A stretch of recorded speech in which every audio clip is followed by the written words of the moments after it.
কেমন হতো আপনি যদি চ্যাটজিপিটি আপনার ব্রেনের সাথে কানেক্ট করতে পারতেন? শুনতে সায়েন্স ফিকশন মনে হচ্ছে, রাইট? কিন্তু আমি যদি বলি এটাই বাস্তবে রূপ দিতে কাজ করছে নিউরালিঙ্ক। তারা ইতিমধ্যেই মানুষের ব্রেনের সাথে কম্পিউটার কানেক্ট করে গেম খেলতে সফল হয়েছে। বিস্তারিত জানতে একদম শেষ পর্যন্ত সাথে থাকুন। ভিডিওটিকে আমরা বোঝার সুবিধার্থে এই পার্টসে ভাগ করেছি। শুরুতে নিউরালিঙ্কের ইতিহাস দিয়ে শুরু করি। সালটা 2016। আমাদের ইলন দাদার মাথায় বুদ্ধি আসে মানুষের ব্রেনের সাথে কিভাবে কম্পিউটারের সংযোগ করানো যায়, আর এই থেকে শুরু হয় নিউরালিঙ্কের। ইলনের মিশন ছিল যে কোনোভাবে ডিরেক্ট ইন্টারফেস বানানো যা হিউম্যান ব্রেন ও কম্পিউটারের মধ্যে কমিউনিকেট করতে পারবে, আর এই ইন্টারফেসকেই বলা হয় ব্রেন মেশিন ইন্টারফেস বা সংক্ষেপে বিএমআই। এমনটা করার উদ্দেশ্য ছিল সেসব মানুষদের হেল্প করা যারা বিভিন্ন স্নায়বিক অসুখের মাধ্যমে জীবনযাপন করছেন। কিন্তু যেহেতু আমাদের ইলন দাদা এক পা এগিয়ে সবার চেয়ে, তাই তিনি এখানেই থেমে থাকেননি। তিনি হিউম্যান ব্রেনকে আর্টিফিশিয়াল ইন্টেলিজেন্সের সাথে মার্জ করানোর জন্য রিসার্চ টিম বসান। এনার সাথে পরিচিত হন। ইনি হলেন নিউরালিঙ্কের প্রথম পেশেন্ট নল্যান্ড, যার ব্রেইনে প্রথম নিউরালিঙ্কের চিপ বসান হয়। তার বয়স 29 বছর এবং তিনি টানা 8 বছর ধরে প্যারালাইজ ছিলেন। তিনি একটি গাড়ি দুর্ঘটনার কারণে নিজের শোল্ডারের নিচের অংশ থেকে প্যারালাইজ ছিলেন। নল্যান্ড এক সাক্ষাৎকারে বলেন, আমি এখন অন্য যে কারো মতো একটি কম্পিউটার নিয়ন্ত্রণ করতে পারি যা আমি আগে প্যারালাইজড অবস্থায় পারতাম না। নিউরালিঙ্ক টেকনোলজি অনেক অ্যাডভান্স নিউরোসার্জিক্যাল টেকনিকের মাধ্যমে কাজ করে। চলুন সহজে সেগুলো বোঝার চেষ্টা করি। শুরুতেই নিউরালিঙ্ক টেকনোলজি ইমপ্লিমেন্ট করতে কী কী জিনিস ব্যবহার করা হয় সেগুলো জেনে আসি। আপনারা চাইলে নিউরালিঙ্কের অফিসিয়াল ওয়েবসাইটেও এইগুলো জানতে পারবেন। এটা হচ্ছে বায়োকম্প্যাটেবল এনক্লোজার। এটা অনেকটা নিউরালিঙ্কের যে পার্টসগুলো আছে সেগুলোর কাভার হিসেবে কাজ করে। তারপর এটা হচ্ছে ব্যাটারি। নিউরালিঙ্কের N1 চিপকে পাওয়ার দিতেই ব্যাটারি ব্যবহার করা হয়।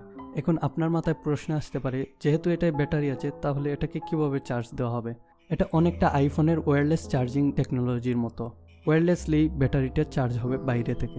তারপর এখানে N1 চিপস এবং ইলেকট্রনিক্স জিনিসপত্র আছে যা অনেকটা বিভিন্ন ইলেকট্রিক্যাল সার্কিটের মতো। তারপরই এখানে ইলেকট্রোডের সুতোগুলো আছে। টোটাল 64 থ্রেডস ব্রেইনের নিউরনের সাথে কানেক্ট করা হয়। এটা ইলেকট্রোড থ্রেডস যা অনেক বেশি পাতলা, এমনকি মানুষের চুলের থেকেও পাতলা। এই ইলেকট্রোড সুতাগুলোর মধ্যে অনেকগুলো সেন্সর আছে যা ইলেকট্রিক্যাল সিগন্যাল ডিটেক্ট করতে পারে, যা ব্রেন থেকে নিউরনসের মধ্যে চলাচল করে। এমনকি মজার বিষয় হলো এই সেন্সর শুধু যে নিউরনস থেকে সিগন্যাল ডিটেক্ট করতে পারে তা নয়, নিউরনসের সিগন্যাল পাঠাতেও পারে। এটা অনেকটা কম্পিউটারের ইনপুট আউটপুট ডিভাইসের মতো কাজ করে, যেখানে মনিটর কম্পিউটারের আউটপুট দেখায় এবং কিবোর্ড কম্পিউটারে ইনপুট দেয়।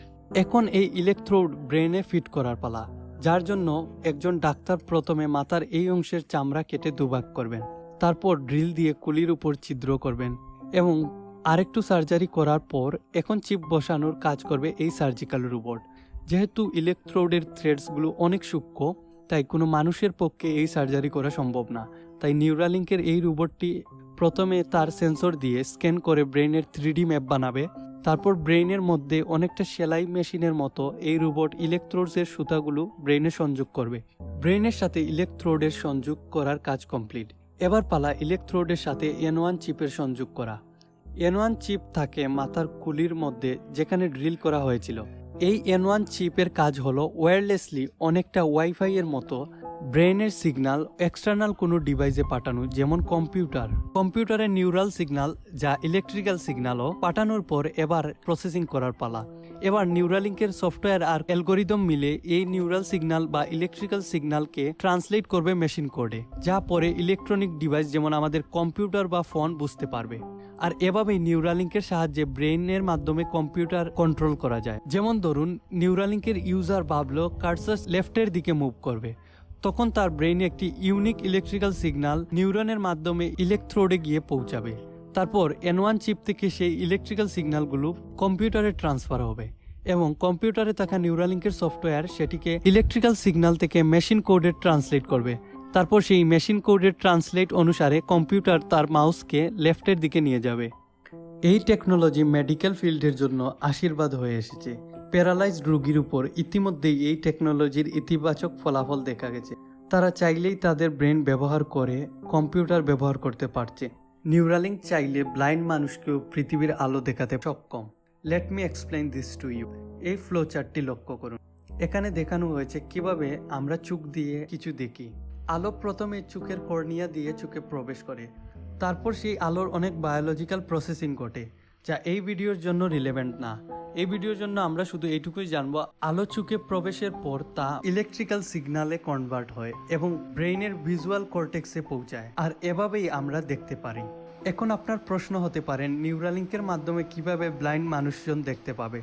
ভিডিও শুরুতেই আমরা জেনেছি ইলেকট্রোড সেন্সর ব্রেইনের সিগন্যাল রিসিভ করার পাশাপাশি ব্রেইনের সিগন্যালও পাঠাতে পারে।